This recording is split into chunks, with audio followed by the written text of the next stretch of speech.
Hi good morning. അപ്പോൾ നമ്മുടെ ഇന്നത്തെ റെസിപ്പി എന്താണെന്ന് കണ്ടപ്പോൾ തന്നെ മനസ്സിലായല്ലോ. നല്ലൊരു അടിപൊളി കോളിഫ്ലവർ ഫ്രൈ ആണ്.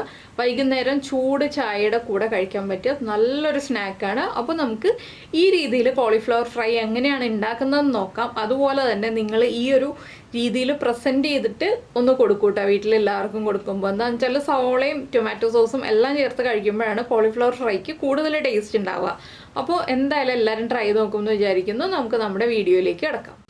നമുക്ക് നമ്മുടെ ഇൻഗ്രീഡിയൻസ് നോക്കാം. നമ്മളിപ്പോൾ ഒരു കോളിഫ്ലവർ ഇതുപോലെ ചെറിയ പീസുകളായിട്ട് കട്ട് ചെയ്തതിന് ശേഷം ഉപ്പിട്ട ചൂടുവെള്ളത്തിൽ ഒരു 15 മിനിറ്റ് അടച്ചു വയ്ക്കുക. അതിനുശേഷം നന്നായിട്ട് വാഷ് ചെയ്തെടുക്കുക.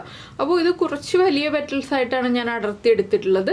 നിങ്ങൾക്ക് ചെറിയ പെറ്റൽസ് ആയിട്ട് മതിയെന്നുണ്ടെങ്കിൽ ചെറുതായിട്ട് അടർത്തിയെടുക്കുക. നന്നായിട്ട് കഴുകി വൃത്തിയാക്കി എടുക്കണം. എന്താണെന്ന് വെച്ചാൽ നമ്മൾ കുക്ക് ചെയ്യാതെയാണല്ലോ ഫ്രൈ ചെയ്യാൻ പോകുന്നത്. പിന്നെ എടുത്തിരിക്കുന്നത് 2 മുട്ടയാണ്. ഞാനിപ്പോൾ വലിയ കോളിഫ്ലവർ കൂടുതൽ ക്വാണ്ടിറ്റി ഉള്ളതുകൊണ്ടാണ് 2 മുട്ട എടുത്തിട്ടുള്ളത്.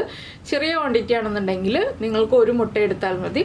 പിന്നെ വേണ്ടത് മൈദപ്പൊടി, കോൺഫ്ലവർ ഓപ്ഷണലാണ്. കോൺഫ്ലവർ ചേർത്തില്ലെങ്കിലും കുഴപ്പമില്ല. കോൺഫ്ലവർ ചേർക്കുകയാണെങ്കിൽ കൂടുതൽ ക്രിസ്പി ആയിട്ട് കിട്ടും. മുട്ട ചേർക്കുമ്പോൾ തന്നെ ക്രിസ്പി ആയിട്ട് കിട്ടും. അപ്പോൾ ആദ്യം നമുക്ക് ഈ കോളിഫ്ലവർ ഒരു വലിയ ബൗളിലേക്ക് മാറ്റാം. കുറച്ച് വലിയൊരു പാത്രം ഞാൻ എടുത്തിട്ടുണ്ട്. അതിലേക്ക് നമുക്ക് കോളിഫ്ലവർ ഇട്ട് കൊടുക്കാം. കോളിഫ്ലവറിലേക്ക് നമ്മൾ ആദ്യം ചേർക്കുന്നത് മഞ്ഞൾപ്പൊടിയാണ്. ഒരു 1/2 ടീസ്പൂണേ മഞ്ഞൾപ്പൊടി ചേർക്കുന്നുള്ളൂ. പിന്നെ നിങ്ങൾക്ക് ഫുഡ് കളർ വേണമെങ്കിൽ ചേർക്കാം. ഞാൻ ഫുഡ് കളർ ചേർക്കുന്നില്ല. നമ്മൾ വീട്ടിലെ ആവശ്യത്തിന് ഉണ്ടാക്കുമ്പോൾ ഫുഡ് കളർ ചേർക്കേണ്ട ആവശ്യമില്ല. വീട്ടിൽ ഫുഡ് കളർ ചേർക്കാതെ തന്നെ ഫ്രൈ ചെയ്തെടുക്കായിരിക്കും ഏറ്റവും നല്ലത്. പിന്നെ നിങ്ങൾ ഇതുപോലെ മുട്ട ചേർത്ത് കോളിഫ്ലവർ ഫ്രൈ ചെയ്തിട്ടില്ലെങ്കിൽ ഉറപ്പായിട്ടൊന്ന് ഫ്രൈ ചെയ്തോളൂ കേട്ടോ. നല്ല ടേസ്റ്റാണ്. അപ്പോൾ ഞാനിതാ ഒരു 2 ടീസ്പൂൺ എരിവുള്ള മുളക് പൊടിയാണ് ചേർത്തിട്ടുള്ളത്. പിന്നെ നമ്മൾ ചേർക്കുന്നത് മൈദപ്പൊടിയാണ്. മൈദപ്പൊടി നമ്മൾ എടുക്കുന്ന കോളിഫ്ലവർ കോട്ടാവാൻ ആവശ്യത്തിന് ചേർത്ത് കൊടുക്കുക. ഇതിന് പ്രത്യേകിച്ച് ഒരളവ് പറയാനില്ല. പിന്നെ അരിപ്പൊടി ചേർക്കരുത്. അരിപ്പൊടി ചേർത്തിട്ടുണ്ടെങ്കിൽ ഭയങ്കര ബലമായിരിക്കും. നമ്മുടെ ഫ്രൈ ഒട്ടും കഴിക്കാൻ സുഖം ഉണ്ടാവില്ല. അതുകൊണ്ട് നമ്മൾ അരിപ്പൊടിക്ക് പകരമായിട്ട് കോൺഫ്ലവർ ചേർക്കുക. ഇല്ലെങ്കിൽ കോൺഫ്ലവർ മാറ്റിയിട്ട് മൈദ മാത്രം ചേർക്കുക. ഞാനിപ്പോൾ കോൺഫ്ലവറും ചേർത്തിട്ടുണ്ട്. ഒരു 1/4 കപ്പ് കോൺഫ്ലവർ ചേർത്തിട്ടുണ്ട്. ഇനി ആവശ്യത്തിന് ഉപ്പ് ചേർക്കുക. ഇപ്പോൾ നമുക്ക് ഉപ്പ് ചേർത്തിട്ട് കുറച്ച് കഴിയുമ്പോൾ ടേസ്റ്റ് ചെയ്ത് നോക്കാം മിക്സ് ചെയ്ത് കഴിഞ്ഞിട്ട്. അപ്പോൾ കുറവാണെന്നുണ്ടെങ്കിൽ വീണ്ടും ചേർത്ത് കൊടുക്കാം. ഇത് കൈ കൊണ്ട് തന്നെ മിക്സ് ചെയ്യണം. അപ്പോഴേ പെർഫെക്റ്റ് ആവുള്ളൂ. ഇനി നമുക്ക് 2 മുട്ട നമ്മൾ എടുത്തു വെച്ചത് പൊട്ടിച്ചതിലേക്ക് ഒഴിച്ചു കൊടുക്കാം. ഇനി നമ്മൾ ചേർക്കുന്നത് കറിവേപ്പിലയാണ്. ഇതിലേക്ക് ജിഞ്ചർ ഗാർലിക് പേസ്റ്റ് ഒന്നും ചേർക്കേണ്ട ആവശ്യമില്ല കേട്ടോ. നമ്മൾ കോളിഫ്ലവർ ഫ്രൈ ഉണ്ടാക്കുമ്പോൾ ഇതൊന്നും ചേർത്ത് കൊടുക്കേണ്ട ആവശ്യമില്ല. ഇനി നന്നായിട്ടൊന്ന് മിക്സ് ചെയ്തെടുക്കണം. ഇപ്പോൾ കുറച്ച് വെള്ളമൊക്കെ എടുത്ത് അടുപ്പിച്ച് വെക്കുക. എന്താണെന്ന് വെച്ചാൽ നമ്മൾ കുഴച്ച് വരുമ്പോൾ വെള്ളത്തിൻ്റെ ആവശ്യം വരും. മൈദപ്പൊടിയും അടുപ്പിച്ച് വെക്കുക, അതും ആവശ്യം വരും. അപ്പോൾ നമുക്കിനി നന്നായിട്ടൊന്ന് മിക്സ് ചെയ്യാം. ആദ്യം ആ മുട്ടയുമായി ചേർത്തിട്ട് ഒന്ന് മിക്സ് ചെയ്തെടുക്കാം. അതിന് ശേഷം വേണം നമ്മൾ വെള്ളം ചേർത്ത് മിക്സ് ചെയ്യാനായിട്ട്. നന്നായിട്ട് കോട്ടാവണം. അപ്പോഴേ നമ്മുടെ കോളിഫ്ലവർ ഫ്രൈ നല്ല ടേസ്റ്റ് ഉണ്ടാവുള്ളൂ. ആ ഒരു കഴിക്കാൻ സുഖം തോന്നുള്ളൂ, കാണുമ്പോഴും ഭംഗി ഉണ്ടാവുള്ളൂ. അപ്പോൾ എല്ലാവരും കോളിഫ്ലവർ ഫ്രൈ ഉണ്ടാക്കുന്നതായിരിക്കും, മിക്കവർക്കും അറിയാവുന്നതായിരിക്കും. അറിയാത്ത കുട്ടികളെ ഉദ്ദേശിച്ചിട്ടാണ് നമ്മൾ ഈ ഒരു റെസിപ്പി ചെയ്യുന്നത്. പിന്നെ ഈ ഒരു കോളിഫ്ലവർ ഫ്രൈ ഉപയോഗിച്ച് തന്നെ നമുക്ക് ചില്ലി ഗോബി ഉണ്ടാക്കാം. അപ്പോൾ ഞാനിതിൽ പകുതി എടുത്തിട്ട് ചില്ലി ഗോബി ഉണ്ടാക്കാനാണ് പോകുന്നത്. പകുതിയാണ് നമ്മുടെ കോളിഫ്ലവർ ഫ്രൈ ചായയുടെ കൂടെ കഴിക്കാൻ വേണ്ടിയിട്ട് എടുക്കുന്നത്. ഇപ്പോൾ കണ്ടോ ഒന്ന് കോട്ടായി വന്നിട്ടുണ്ട്. നമുക്കിനി ഇതിലേക്ക് വെള്ളം ചേർത്ത് കൊടുക്കാം. വെള്ളം ചേർത്ത് കഴിയുമ്പോഴാണ് നമ്മൾ ഇനിയും മൈദമാവ് ചേർത്ത് കൊടുക്കേണ്ടത്. ഇതിലേക്ക് സോസുകളൊന്നും ചേർക്കരുത് കേട്ടോ. ഇപ്പോൾ നമ്മൾ ചില്ലി ഗോപിക്കാണെങ്കിലാണ് സോസുകൾ ചേർക്കുന്നത്. പക്ഷേ ഞാനിപ്പോൾ ചില്ലി ഗോബി ഉണ്ടാക്കാൻ പോകുന്നത് സോസുകൾ ചേർക്കാതെയാണ് ഫ്രൈ ചെയ്തിട്ട്. പിന്നെ നമ്മൾ ഗ്രേവിയിൽ മാത്രമേ സോസുകൾ ചേർക്കുന്നുള്ളൂ. അപ്പോൾ ആ ഒരു ചില്ലി ഗോപിയുടെ റെസിപ്പി വേണമെന്നുണ്ടെങ്കിൽ നിങ്ങൾ ഈ വീഡിയോയുടെ താഴെ ഒന്ന് കമൻറ്റ് ചെയ്തോളൂ. വൈകാതെ തന്നെ ഞാൻ അതൊന്ന് അപ്ലോഡ് ചെയ്യാം. ഇതിലേക്ക് നമുക്ക് വീണ്ടും കുറച്ച് മൈദമാവ് ചേർത്ത് കൊടുക്കാം. അപ്പോൾ നമ്മളിപ്പോൾ വീണ്ടും മൈദമാവ് ചേർത്തിട്ടുണ്ട്. കുറച്ചുകൂടി വെള്ളം ചേർത്ത് ഒന്നുകൂടി കുഴച്ചെടുക്കാം. ഒരുപാട് വെള്ളമായി പോകരുത് കേട്ടോ. വെള്ളം അധികമായി പോയിട്ടുണ്ടെങ്കിൽ നമ്മുടെ കോളിഫ്ലവറിൽ നിന്ന് ആ കോട്ടിംഗ് ഒക്കെ പോവും. അപ്പോൾ ചെറിയ അളവിൽ മാത്രം വെള്ളം ചേർത്ത് വേണം നമ്മൾ കുഴച്ച് റെഡിയാക്കി എടുക്കാനായിട്ട്. പിന്നെ ഇത് ഒരുമിച്ച് തന്നെ എണ്ണയിലേക്ക് ഇട്ട് കൊടുക്കരുത്. ഓരോന്നായിട്ട് എടുത്തിടാനുള്ള ഒരു ക്ഷമയും കൂടി നമ്മൾ കാണിക്കണം. അപ്പോഴേ പെർഫെക്റ്റ് ആവുള്ളൂ. ഇപ്പോൾ നമ്മുടെ കോളിഫ്ലവറൊക്കെ നന്നായിട്ട് കോട്ടായി റെഡി ആയിരിക്കുന്നുണ്ട്. ഇനി നമുക്കിതൊരു അരമണിക്കൂർ മുതൽ 1 മണിക്കൂർ വരെ മാരിനേറ്റ് ചെയ്യാൻ വേണ്ടി മാറ്റി വയ്ക്കാം. 1 മണിക്കൂർ വയ്ക്കുകയാണെങ്കിൽ വളരെ നന്നായിരിക്കും. മിനിമം അരമണിക്കൂറെങ്കിലും വയ്ക്കുക. നിങ്ങൾ സ്കൂളിൽ നിന്ന് കുട്ടികളൊക്കെ വരുന്നതിന് ഒരു അരമണിക്കൂർ മുന്നേ ഇത് പ്രിപ്പയർ ചെയ്ത് വയ്ക്കുകയാണെന്നുണ്ടെങ്കിൽ കുട്ടികൾ വരുമ്പോൾ ഉടനെ തന്നെ നമുക്ക് കോളിഫ്ലവർ ഫ്രൈ ചെയ്ത് കുറച്ച് സവോളയൊക്കെ കൂട്ടി കഴിക്കാവുന്നതാണ്. അപ്പോൾ കുട്ടികൾക്ക് നന്നായിട്ട് എൻജോയ് ചെയ്ത് കഴിക്കാൻ പറ്റും. ഒരുപാട് എരിവുള്ള റെസിപ്പി ഒന്നും അല്ലല്ലോ, എരിവ് കുറച്ചിട്ടാൽ മതി. പിന്നെ ഞാൻ പറഞ്ഞില്ലേ, കുട്ടികൾക്ക് അട്രാക്ഷൻ തോന്നണം എന്നുണ്ടെങ്കിൽ കളർ ചേർക്കാം.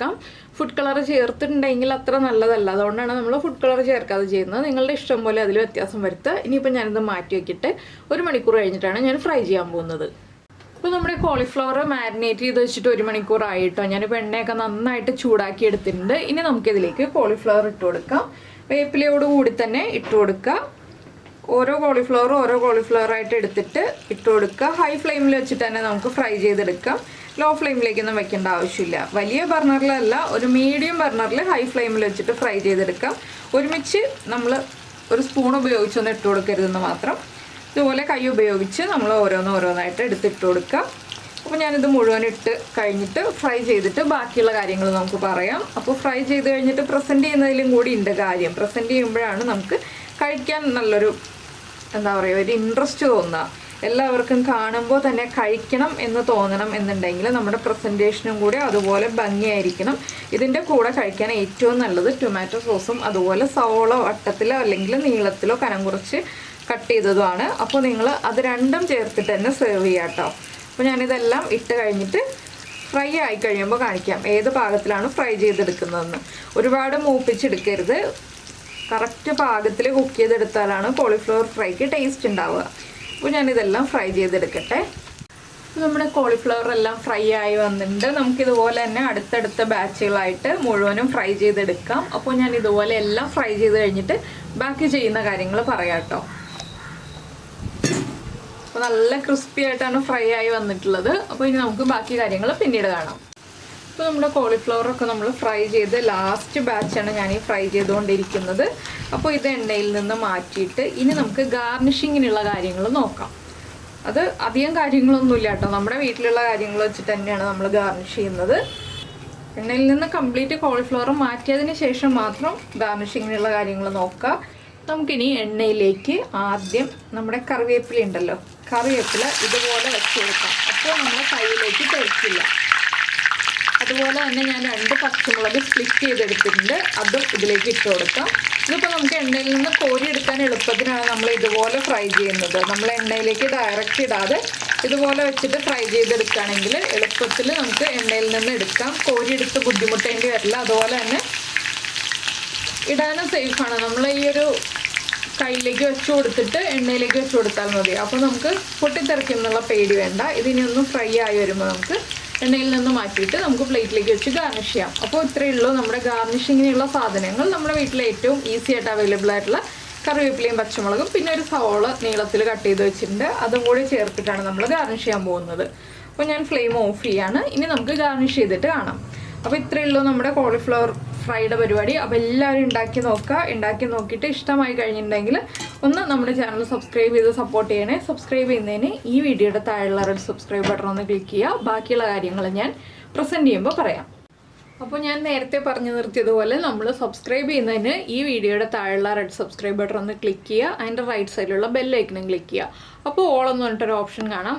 ആ ഓളും കൂടി പ്രസ് ചെയ്തിട്ടുണ്ടെങ്കിൽ ഞാൻ എപ്പോഴും വീഡിയോ അപ്ലോഡ് ചെയ്യുമ്പോൾ നിങ്ങൾക്ക് നോട്ടിഫിക്കേഷൻ വരും. അപ്പോൾ ഇപ്പോൾ കഴിഞ്ഞ ദിവസമൊക്കെ കമൻറ്റ്സ് വന്നിരുന്നു നോട്ടിഫിക്കേഷൻ വരുന്നില്ല എന്ന് പറഞ്ഞിട്ട്. അത് ആ ബെല്ലൈക്കൺ പ്രസ് ചെയ്തിട്ട് ഓള് പ്രസ് ചെയ്തിട്ടുണ്ടോ എന്ന് ഒന്ന് ശ്രദ്ധിക്കുക കേട്ടോ. അപ്പോൾ അത് ഒന്ന് ശ്രദ്ധിച്ചിട്ടുണ്ടെങ്കിൽ, ചെയ്തിട്ടില്ലെങ്കിൽ അതുകൊണ്ടായിരിക്കും നോട്ടിഫിക്കേഷൻ വരാത്തത്. പിന്നെ കുറേ ആളുകൾക്ക് നോട്ടിഫിക്കേഷൻ പോകുന്നില്ല, അതെന്തുകൊണ്ടാണെന്ന് നമുക്കറിയില്ല. അപ്പോൾ എന്തായാലും നമുക്ക് നമ്മുടെ അടുത്ത റെസിപ്പിയുമായിട്ട് അടുത്ത ദിവസം വീണ്ടും കാണാം.